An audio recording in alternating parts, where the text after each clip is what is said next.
Hey everyone, what's up? It's Jason Wojo. I'm your host for the Lifeonaire show where we help people work less, make more, and create a life and business they love. I am joined by my co-host, Polish Peter. Hey. How's it going there, buddy? Hey man, what's going on? I was a little afraid you were going to go into a Matthew McConaughey, hey, but you didn't. So I appreciate that. I greatly appreciate it.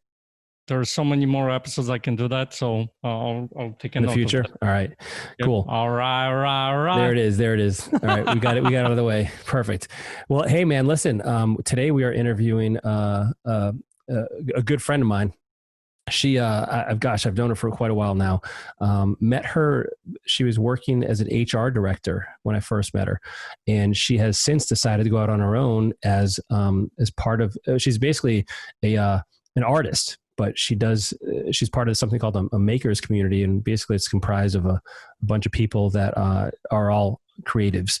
And I love this chance to talk to her because that's a transition that, in Lifeonaire, we hear a lot of people wanting to get out of their job. And yet so few people actually do it, and so here's a perfect example. And I'm excited for people to hear of someone who has done it.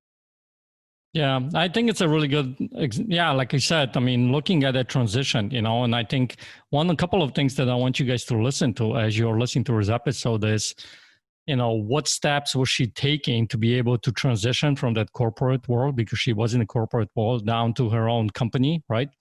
And looking at how she was thinking through that, right? What's the mindset, and to be able to go and do that and actually take it on. And this has been 5 years, I think she said she's been doing this. Yeah. So yeah. Yep. Yeah, she's doing it. She's making it happen. This is a new reality for her. Let's jump into the interview with Erika Martinez right now. Hey, Erika, welcome to the Lifeonaire show. Thank you so much for joining us. Thank you for having me. I am so excited to do this interview. I'll tell you, it's been a while since we've caught up, and I love your story because I know a lot of our listeners and viewers, quite frankly, are going to look at you and be like, wow, I want to be like Erika. I want to make that change. And listen, I'll tell you. They're not saying I want to be like Wojo, that's for sure though. Oh, the gloves are off early in this one. Okay. That's how it's going to be. So you went from a full-time corporate 9-to-5, and actually a big position. You were director of HR for a large company, to now joining the makers community. First of all, what does that even mean? Like, what is the makers community, the maker community? So the maker community is made up of small businesses, and either makers are part-time, they're holding a full-time job down, and then in their spare time making any kind of artwork. So it could be from jewelry making to quilting, sewing, pottery. I know a lot of woodworkers, and so it's pretty much any craft or skill where you're using your talents in the arts to make things. Got it. So it's a wide range of things, but it focuses around people using an artistic or creative outlet for their skills and what they like to do, and they make money off it. Yes. Okay, great. And so I know we're going to get into how your business has changed a little bit with COVID, but what were your things? What kind of things were you interested in, and what kind of things were you producing and creating? So when I started the company, it's been, I actually had to look it up. It's been 5 years, and the time has just flown by. And how it all came about, I'd been in human resources for 16 years. I had a wonderful and amazing career in human resources, but I was burning out. It was definitely way more than a 9-to-5 job. And I turned 40 and did some self-reflection and realized that at 40, here I am working this job and had great financial resources, but I was burning out. I wasn't finding my happy place, and looked at my life going forward. And I realized I don't have children. I wasn't planning on having children. I have my home, my car was almost paid off. What am I going to do?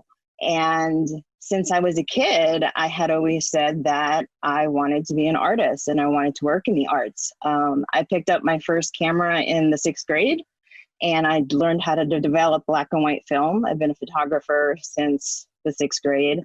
And that stays as a hobby. I don't sell my photography work. I have to keep something as a hobby. And I decided to follow my passion. And by doing so, there was a lot of preparation I had to do. I had to change my mindset, and make sure that I had the resources financially, because I knew it wasn't going to take off right away. And so patting myself, I'm a planner. I also call myself a squirrel, because I squirrel away little funds so that, I know that my mortgage is going to get paid. There's going to be food on the table. But there were a lot of luxuries items in my life when I was working for an employer and had a biweekly paycheck that got cut. And my life wasn't any worse for it. It just became different. And so when I first quit my job, I knew I wanted to do something in the arts. I just wasn't exactly sure what. And one of the first things I did is I looked at all my friends that were small business owners.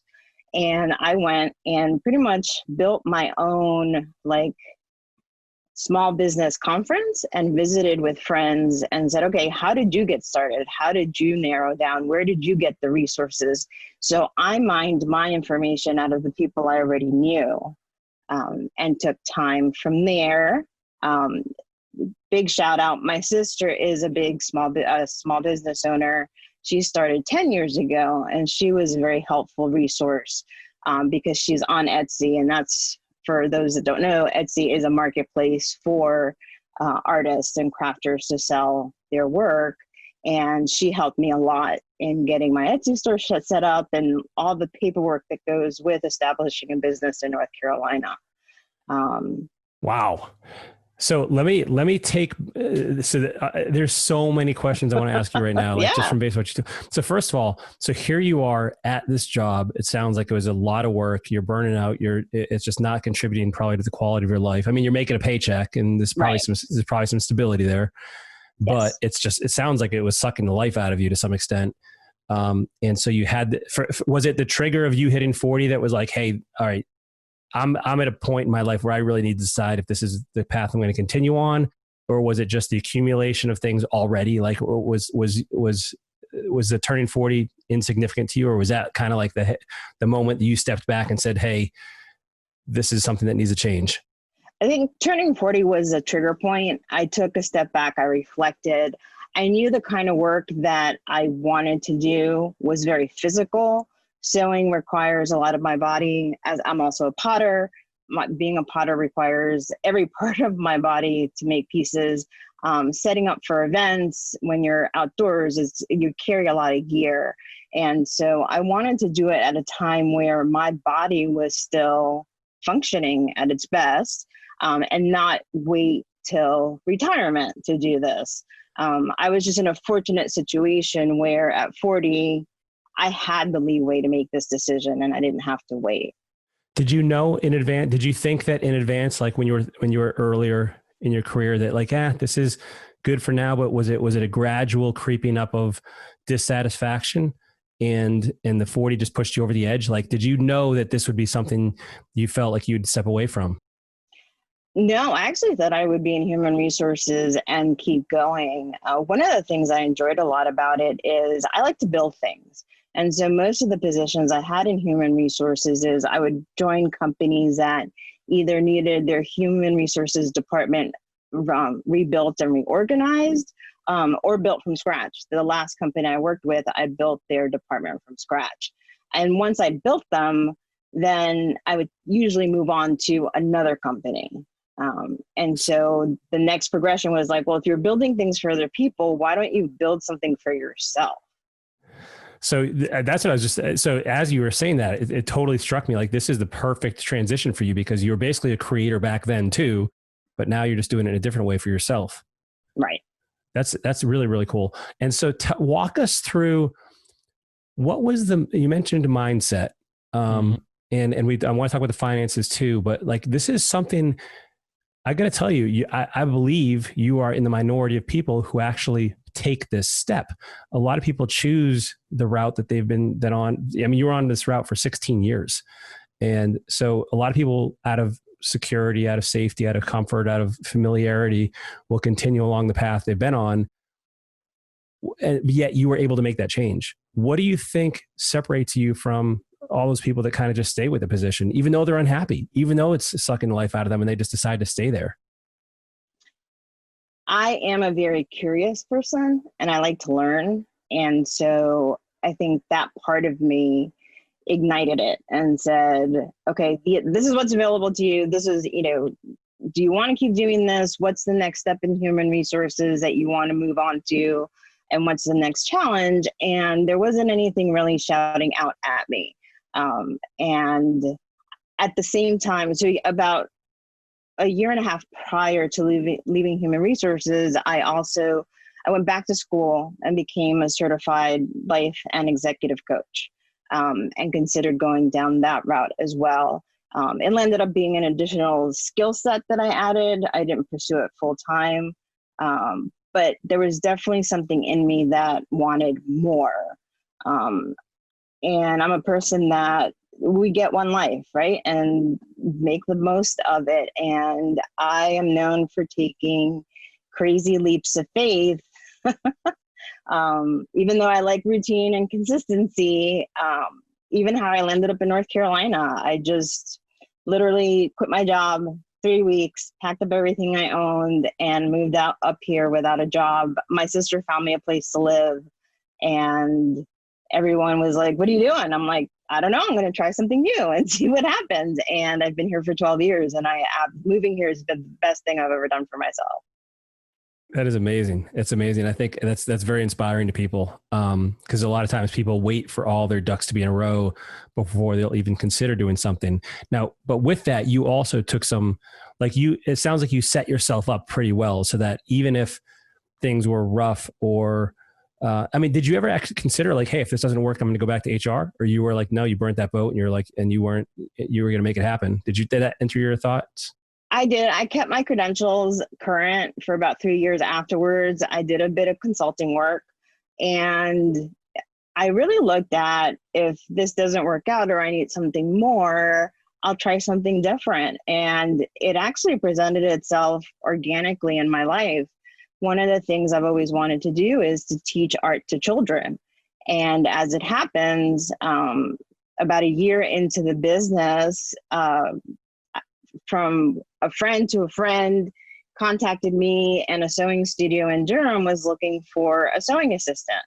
And I interviewed, got the job, and I started teaching sewing to kids from 8 years old up until, we lose them around the teenage years because they get summer jobs and stuff like that. So all of a sudden I found myself teaching sewing, which was great. I was having so much fun with the kids and learning from them.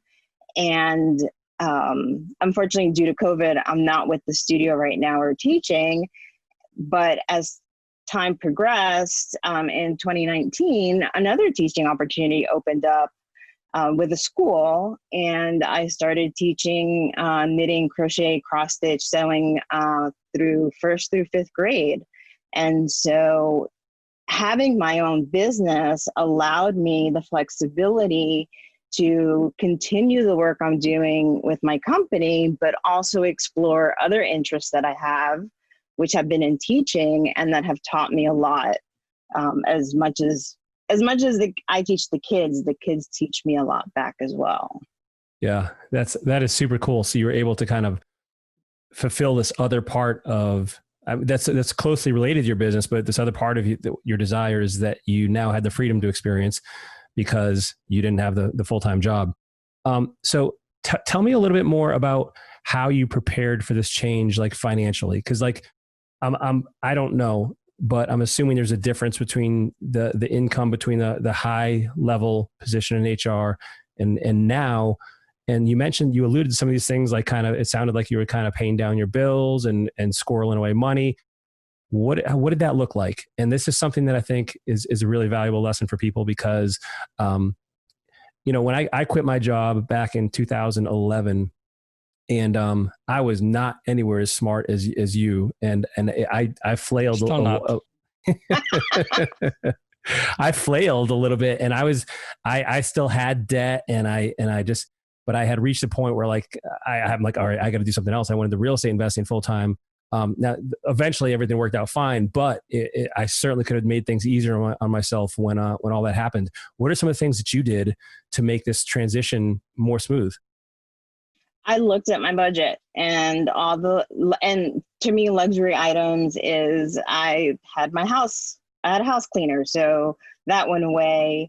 I looked at how much I was spending on dining out, and I would dine out 5 nights out of 7, and reverse the numbers where dining out went back to being a treat, and eating at home more often, which also helped with changes that I made with my diet that I can control, and things like that.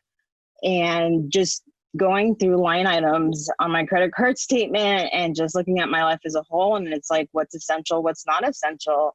And once I cut the items out, I'm not going to say I love cleaning my house, but I can do it. It's not an inconvenience. I'm here anyway. I didn't sacrifice quality of life for the changes that I made, because what I got back in return was just as valuable. I got time to do things that I was always wanting to do or was curious about. So, that is, man, that is huge. Cause someone might look at that and say like, oh, well, I don't want to give up all this stuff. But I think what you said is like, it's super true, is that you're exchanging basically the experience of some material things here. And yeah, going the house cleaner and the food's nice and stuff, but you got to experience it. It sounds like something even that much more powerful and more enjoyable. And there's a trade-off there, but it sounds like, would you, do you miss that stuff still? Or does it? No, yeah, not anymore. And actually soon after, not at all, because the things that I was able to do, I was able to spend time with my family on a flexible basis. If my family needed me all of a sudden at 1:00 in the afternoon, I didn't have to go to my boss scared that I would get in trouble, that I had to leave the office. I just went and helped whatever I needed to do. Yeah. And I love to travel, and I still do. Part of it is incorporated into the business, because I'll do shows that are out of town, and I'll tack on a day before and after a show and still visit new places. And it also gives me the flexibility to travel when people don't. I do pre-COVID, I do my traveling Monday through Friday if I'm not teaching. And so it's actually more affordable for me because I'm not traveling on the weekends or during the holidays and things like that. So it's probably some business write-off in there too, I'm guessing. Yeah, there's a little bit in there, yes. That's awesome. And so, yeah, I'll tell you, one thing that struck me, so when I made my transition, I realized I was trading, in my position, I was working for the government, and I had the trade-off between security and a paycheck. And along with that, kind of what I felt were like essentially some handcuffs that dictated what I worked on, how much I made, and all these other things, with the freedom. But at that point in time, I hadn't fully worked out the cash flow situation. So I traded the handcuffs and the feeling of being completely controlled with a little bit of financial insecurity. Like I wasn't fully secure in the amount of money I was making. It fluctuated. It was up and down. And so, but even with that, I realized I would much rather take that, a little bit of that instability than go back to this thing over here. I mean, could you imagine being an HR director now? No. And every time I still stay plugged in and read articles on it. And I have a lot of compassion for human resources directors and managers right now with everything that's going on with COVID and changes in legislation. Yeah. But many times I have been like, I am glad I'm not going to work doing that today. I could not imagine going to work for somebody else right now. Like I'm just officially unemployable. Not that I know Peter's waiting to say, well, no one will hire you anyway. So that's fine. You said it, not me. See, my telepathic, telepathic. Yeah. That's right. See, I'm good. So listen, I got a question for you, because a couple of things that I heard is, one, you said my quality of life didn't change. And I think that required a shift in what you're focusing, shift in thinking, because for a lot of people, when they hear, let's say, cleaner goes away, eating out goes away, those kinds of luxuries goes away. Well, the quality of life does go away, right? But what happened for you is that actually shifted over to something because you knew when you are working for yourself, you're able to, let's say, travel, right? So there was a shift in focus. So my question to you is, because you mentioned a little bit earlier, is that my mindset had to shift a little bit, right? Change in order to be self-employed. What other things I think had to happen for you mentally to be able to make that leap and be in business for yourself? One of the biggest leaps was letting go of the biweekly paycheck, knowing that every 2 weeks, the same amount would be in my account and adjusting to there'll be money coming in. It's just going to come in different forms, and learning how to budget much better, the money that was. And also, so that the community that I work in the makers community, it's very much a seasonal job.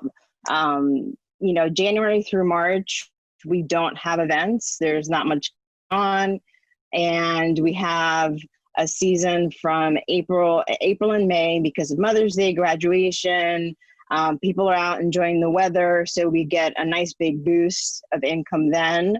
Since I started the business, I take the summers off because I teach full time at a summer camp. So there is consistent income in the summer. And then September, everybody's going back to school, so not much is going on. But then from October to December, I'm working nonstop. And I feel like a bear that's, scrounging up all my food from October to November so that I can hibernate and budget that so that I can, going into the next year for the first quarter, I have my finances in place because I worked like crazy the last quarter of the year. So it's a cycle in our community of how our sales are driven. And that's if you're doing events only. When you add on an online store, it changes. You do get more consistent business. I did not start my business with an online store. I actually didn't build it out completely up until probably 2 years ago. Okay. Is that something you would have done differently going back now? Like, what have you learned since you're in the business now for 5 years? What have you done differently if you can go back? I would have put the online component to go together with doing events. But it is a lot of information to absorb. And when it comes, one thing, the maker community in the Durham, Raleigh area is amazing. It's a pool of folks that are incredibly friendly, knowledgeable, and the best part, are willing to share. They all share their stories. And if you have a question of like, how do I do this or how do I do that? 5 people will walk up to you and say, this is how I did it. And so it's a very supportive and encouraging community. You just have to get into it and start talking to people. Sorry, I lost my train of thought there. But it sounds like, did you take advantage of that community once you were in? You're kind of asking people what they're doing, what's working for them, Once I was in, yes, I started. And so that was, for me, it was a growing space because I am an ambivert. And so I live in both an introverted world and an extroverted world, but I have a very hard time approaching people. And I had to push myself out of that comfort zone and say, okay, if you want to get the information you want and start talking to people. And all of a sudden I saw this change in myself where I was like, hi, I'm Erica. I'm from Happy Unicorn Studios. And, how can I help? Or how can I, how did you do this? And so I changed as a person, and all the information I got in the first couple of years that I was doing this, I now share very openly with all the makers that come in. And if I'm at a new event and I see a new vendor, I go into their booth and say, hi, I'm Erica. And if you have any questions, here's my business card, shoot me an email, Instagram, whatever, I'm here to help you. So you're basically giving back now that you've reached a level of success that now you can help other people shorten their learning curve too. Yes. And I love what you actually said earlier in the interview too, where you mentioned how you kind of formed your own consortium or a panel of people that you went around and asked them what they did for their small businesses and kind of mined that data and got that input as well. That's really, really, really smart. One of the things we talked about off camera for the interview was that you've also you still do struggle with depression. I do. How is that? How's that? Tell us about that. Okay. I was diagnosed officially with chronic depression and generalized anxiety disorder about 8 to 9 years ago. Looking back historically, though, I probably had it since I was in my 20s and went undiagnosed. And it just came to a point in my life where I knew something wasn't right. I had tried talk therapy, but I wasn't getting enough out of it. And I met a therapist that said, yes, you do have a diagnosis, you have a mental illness, and this is what you can do to live with it. When I first got the diagnosis, I thought, oh my God, I'm broken. There's something wrong with me. And I struggled with that at the beginning until I realized I'm not broken. I'm just different. I was made differently. And in 2016, I took a genetic test, which I always have to look up what it's called. It's called the MTHFR enzyme. It's a genetic test. And it tests for the brain folate that is created for my neurotransmitters. And it looks at what I'm deficient in. So I'm deficient in 40% of my dopamine and serotonin in my body.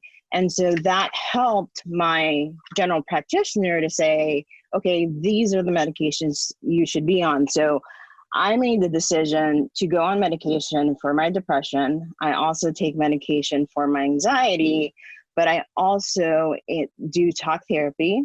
I incorporated several mindfulness practices, different breathing techniques, worked with a great practitioner in like an 8-week course on learning how to breathe and how to calm myself during panic attacks.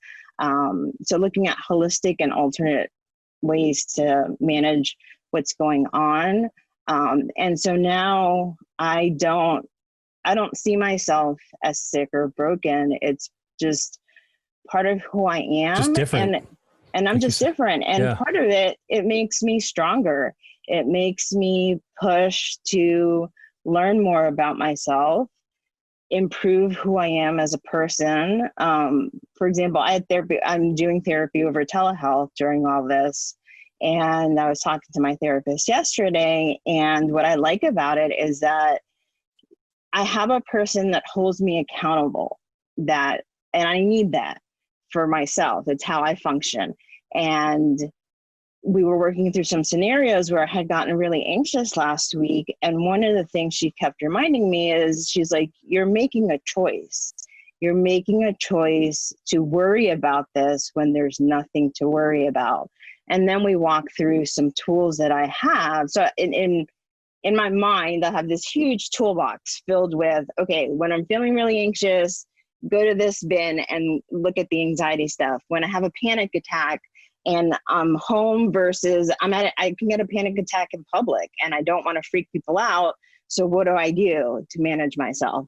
So more than anything, I've learned how to manage what is part of who I am and not have it be an obstacle in my life. Yes, I have bad days, and yes, I have great days, and you take the good with the bad and make the best of it.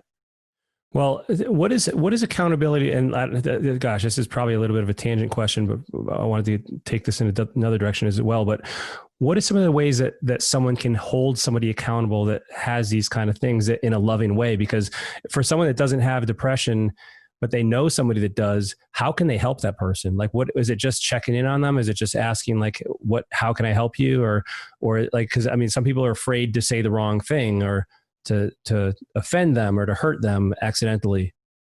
So one of my favorite things with the therapist I'm currently working with is when we start our sessions and she asks me how I'm doing, I am not allowed to say good, fine, okay. I actually have a list of, I have a list of words, and I like things in color. So I have this big pie chart that says, you know, if I feel anxious, and then it breaks it down to another level of words and then more words. And so I'm learning to use more descriptive words for my feelings so that I can express and really drill down to, well, if I'm anxious, really, what is that anxiety about? Is it because I'm fearful? Am I worried? And getting to the root of the problem. And so I see myself when I'm interacting with people, just in general, when I ask them, you know, how are you doing today? And they say, oh, you know, I'm fine. Or I could tell by the tone of the voice they're not. And so I now know to ask follow-up questions to try and drill down. And it might not be somebody that has a mental illness. It's just, it's a rough time right now. Yeah. And we need words to express what we're feeling. And so I'm taking what I'm learning and sharing it out with people to be like, let's have some real conversations here. I need to get you back on the show to specifically talk about this, because especially today, like this is so, and I think what you're talking about here is completely valuable and valid for people that, like you said, that don't have an official diagnosis or any mental illness yet. They are struggling with some of these things. And I think you're really a wealth of knowledge in that. Do you feel like your business has been a sort of therapy for you in regards to this? It definitely has. This week, as it happens, great example. I'm a procrastinator. So of course I left my taxes to the last minute. And you're the only person who's ever done that, by the way. Right, exactly. I spent all of Monday and Tuesday data mining and doing spreadsheets, and did not sew or work in the studio. And by Wednesday, I was feeling very anxious and I couldn't put my finger on it. There wasn't anything going on. And so when I got on the call with my therapist yesterday, that we were talking about this, and then the light bulb went off and I was like, oh, I have not sewn or done anything creative for 2.5 days. And once I got off my call and I was done with all my taxes and my bookkeeping and stuff, and I got working in the studio, my anxiety lifted. And so it's definitely, my job is actually part of my therapy. Yeah, I could totally see that. And yeah, your taxes is not a place where you want to start being creative. Right. No. My accountant does not, but I did get points this year for being the most organized of all years. So. Oh, all right. That's okay. Good. Yeah. Good. And so, well, yeah, because it could totally seem like if you love what you're doing, you can kind of disappear and go off in this place of creativity, and you're finding that place. That's really, really cool. And so tell us like a little bit more. Now you shifted your business model as all this COVID stuff happened relatively early. Tell us what that was like. Yes. So March 13th, I found out that the school I was teaching at was closing. A couple of days later, I found out that the Sewing After School program was not moving forward. So I was down 2 jobs. And then that whole week, all these emails started coming in from organizers saying, we're canceling all spring events. And so I'm sitting here going, oh my gosh, where am I going to do? I have my Etsy store, but I have not been spending time marketing on it, or because I've been prepping inventory for the spring season and my focus. So to be honest, I got very depressed for about 2 weeks trying to figure out what was going on in the world. What is COVID-19? Everybody freaking out about toilet paper, and I didn't get it. And so what am I going to do? And it was a Friday afternoon, my phone starts going off from friends saying, are you making face masks? And I'm like, no, but I can. I had already started researching the patterns, but had not taken an active step.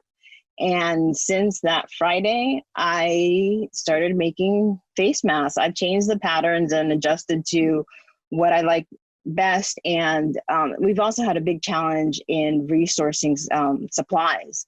A lot of elastic wasn't available at the beginning, so we had to go with fabric ties, then finally got elastic, but there's still some supplies that are hard to get too. So working around that. And so I pivoted my business very quickly, had to adjust my mindset from being a handbag maker and sewing in a certain way to going to making face masks, and also dealing with how it impacted me. Even though I'm not a frontline employee, I still had COVID-19 in my face 24/7 because I'm making these face masks. Right. And I had to process that because I was getting sad and more worried.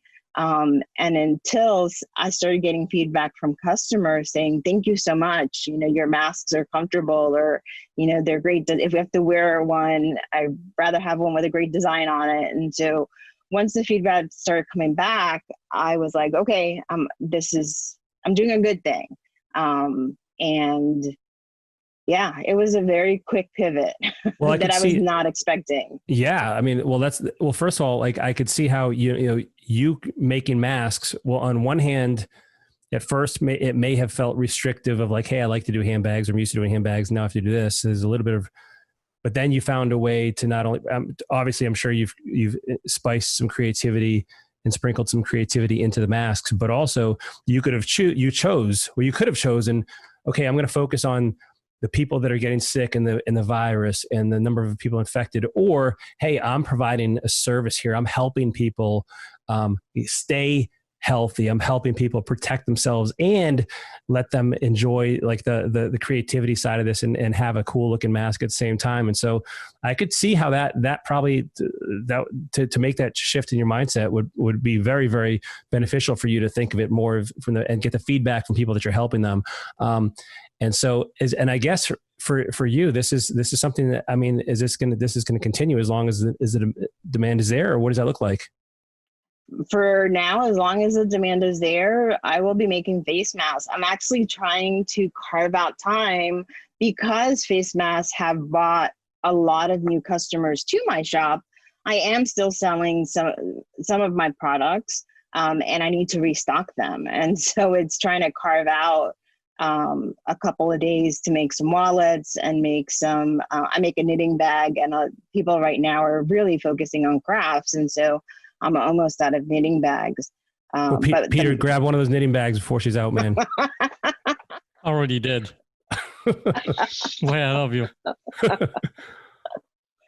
So I have a quick question because I know we're going to be wrapping up pretty soon, and I want to make sure that the question gets asked. Because I think some people that are listening to this particular episode are probably going through similar stuff that you've been going through, you know what I mean?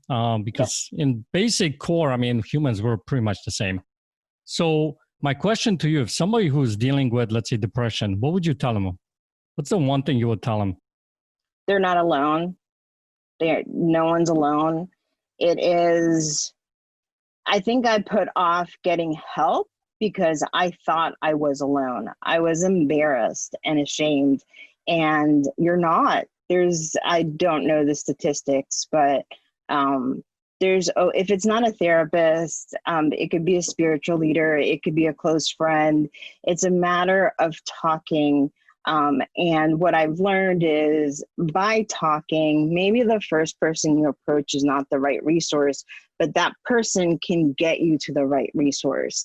And depression can be situational, like we're seeing with COVID-19, or you see after the loss of a loved one or loss of a job, or it can be chronic like mine. But I think talking is, I am a big advocate for dismantling the stigma that surrounds mental illness. As a society, we don't talk about it in a positive light enough. We don't have the resources are there. People just don't know they're there. One example is that if you work for a company, almost every company has an employee assistance program. And those programs provide you with 3 free appointments with a therapist, and they usually coordinate that with your insurance so that you can continue seeing a therapist. And your employer doesn't find out that you called the number, and you can call for and actually that's how I got started with therapy way back. Is I used my employers because I didn't know who to call. You look at your insurance directory and there's a bunch of names and doesn't mean anything. So I went through my EAP and got connected with the first person that I ever used as a therapist. So there are a lot of community resources out there. And we just need to talk about it more. Like it doesn't make you weaker. It doesn't make you less of a person. It just is what it is, and you can get through it. And if you, it's a strong statement to say you can get through it. It's hard to get through it, but there is a light at the end of the tunnel. And a lot of that comes with finding the strength in you to ask for help. And in general, not just with my depression and anxiety, but with the business, two big things I've learned is asking for help and never be afraid to say, I don't know. I do that all the time. People kind of say, I don't know, but I'll help you find the answer to it. And taking that away. That's huge. Would you say, and that's great advice right there. Is there any other advice you would give to somebody who has or is in a full-time job, or maybe they've been displaced from COVID and their job no longer exists and they want to go out on their own and start their own business and be an Erica? What advice do you have for somebody who's just starting off on this path? Do the research on what there may be books. I don't know. I didn't look for them 5 years ago when I started, how to become a maker and start your own business. I would reach out for resources, either like in Durham, we have several. We have the Convention and Visitors Bureau, we have the Chamber of Commerce, and they're all plugged in to the arts world and support in it. And there's usually departments within that can guide you to that. If you know someone that's already a small business owner, have a chat with them and ask them how they started. I think a lot of this is by word of mouth. By where you live is also important because it changes. My products might sell well here in North Carolina because of the themes that I do, but might not sell well in another state. I do a lot of work around sugar skulls and unicorns and very whimsical kinds of themes that are not across the board popular. So it's finding your niche market. Alley. Right. Yes. I want you to send him, just as a gift, a unicorn mask, okay? Okay. I can do that. That I can do. Well, Erica, listen, I really, really want to thank you for being on the Lifeonaire show. I think you have an incredible message, and I don't know if you realize this or not, but it's really, really impressive and inspiring. Thank you. Yeah. And so I think people are going to really benefit from this and do something with it. And I think it's going to just light a spark in people to let them realize, like, hey, people are doing this. I can do it. Why can't I do it? There's nothing stopping me. How do people find out more about your studio and what you do? You can, so Happy Unicorn Studio, you can find me on Facebook, Instagram, Etsy, or email me directly at happyunicornstudio@gmail.com. I am Happy Unicorn, everything on the internet. Awesome. All right. Thanks, Erica. Thank you. Thank you for having me. This has been a wonderful experience. Thank you. I really appreciate it. Man, that was an awesome interview. I'll tell you, I really enjoyed speaking with Erica and having her on the show. What an inspiration! Here she is. She had a full-time, well-paying, secure job as a director of an HR department for a large corporation, to go out on her own, and she's doing crafting stuff. Like, that's, I think, it's easy. Well, I should say it's easier when somebody says something like, "Yeah, I'm gonna quit my 9 to 5 and I'm gonna be a real estate investor, or I'm gonna be an apartment manager and be a financial planner." Something that has more of an association with making a solid income. Yet here she is, she's making it happen on something that I'm sure people were probably telling her like, are you sure you want to do this? Are you sure you want to trade this? Are you completely positive this is the direction you want to go? And here she is. She's doing it. She's successful. She loves it. And, we didn't talk about this in the interview, but I'm sure there were people that were really kind of naysayers in her life. And yet she's making it happen. And that happens sometimes, it happened for me, myself, when I was going through it. And some people that are in your life, your closest people, your family, right? And they might not have the bad intentions behind it because they just want to help you and protect you, make sure you don't, go in a hole. Right. But I think what was important for her that I got big takeaways from that particular interview is that one, as she was going through a transition, right, she talked about budgeting, figuring things out and all that kind of stuff, which based on what we do in Lifeonaire, it's like the stage 2 stuff, right? If you don't know what I'm talking about, go back to one of the previous episodes where we do talk about the different stages.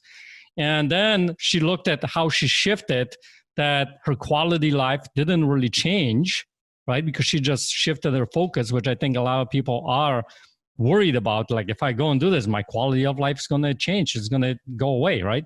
That's a huge point, man. Yeah. And the third thing is, I think that's important for her and for anybody who does the kind of a transition is the passion. Because, she's been at it since, that she said the photography since she was, 6 years old. So she has that passion for the creative side, right? And I think when you have your business, especially if you go for yourself, there's gotta be that because there are gonna be some tough times, that you gotta get through this. Man, there's so many lessons in this episode to unpack. She was smart about the transition. She set herself up financially, like you mentioned, and to make sure her needs were met. She lowered the overhead. She watched the budget. Mm-hmm. She got out of debt, reduced debt, things like that. She spoke with other business owners. So she was really smart about the way she does this and continues to do it. And I love that she gives back now to other people who are starting their businesses. But what you said is really powerful because she's basically found a way to make a living off of her passion. And I love that. And this is something that I think everybody knows deep down what they would like to do. Now I'm not sure everybody has the courage to take that step, but this is something incredible. And I think what you mentioned earlier is totally true as well. Is like she knew like this was something that she enjoyed. She knew that this was something that lit her up, and she decided to make a go at it. And she took that step of faith, probably despite the naysayers, despite the kind of letting that boat of security go in the biweekly paycheck. And she made a run for it. And here she is. And 5 years later. Yeah. And she's living it. And I love also, she talked about, how she pivoted in her business to make masks. And this is back in March. Like that's an extremely early pivot, and like good for her for picking up on that. And one thing that I've picked up on from her story is like, and she talked about this when she moved to North Carolina as well. She's just like, when she has that, she takes action. Like when she has that inkling of this is the way she wants to move, or this is the way she wants to go, she does it. It's almost like it doesn't matter what it is. She pivoted in the business to make face masks quickly. Yeah. She started the business from when, she hits 40 years old. She's like, you know what? I don't want to do this anymore. I'm going to do something completely different that I'm passionate about. And it's awesome. It's just completely awesome. Yeah. And what you said is totally true too, where, the quality of life didn't decrease. In fact, it probably increased to a large extent. Travel more. Yeah. And stuff like that, she could do a lot of things. Maybe she didn't have the house cleaner or, maybe going out to dinner quite as much, but like the overall quality of life is way better. Yeah. The world only moves in action. Yeah. Right. That's the only way. And even if you don't doing anything, you're still taking some kind of action, but not doing anything. Right. So world only moves in action. So take action. And one other thing that I want to point out that I think is extremely important from this particular episode before you wrap this up is at the end, I asked her the question about if somebody's dealing with depression, what would you give them advice? And she gave us spot on advice. And I just want to reiterate this here before we wrap this up. If you are dealing with, depression, or then reach out to somebody, talk to somebody. Don't, you are not alone, like she said, And I can't totally 100% relate to it, but I do have some students that are, dealing with that stuff. So reach out to somebody, talk to somebody, communicate with somebody. It doesn't matter where it is, Yep. And people who, and for everyone else, everybody, be present to what's going on around you with the other people in your life, right? look for different things to be able to maybe reach out to somebody and help somebody else, because you never know what somebody's dealing with. So. Yep. Awesome episode, man. Listen, hopefully everyone, you enjoyed it. Hopefully this is something you got something out of. As always, we would love to hear hear your feedback. Please leave us a review, a rating, a comment somewhere, wherever you listen to your podcast. Also, if you'd like to join the Lifeonaire community, it is free. You can simply download our mobile app or visit us on the desktop version. Just go to lifeonaire.com. You'll find that.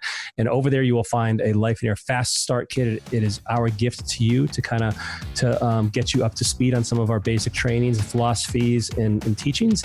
And we'd love for you to experience that and get that as well. And otherwise, thank you for your time, for your attention. It is an honor to serve you. And until next time, live free. See you, everyone.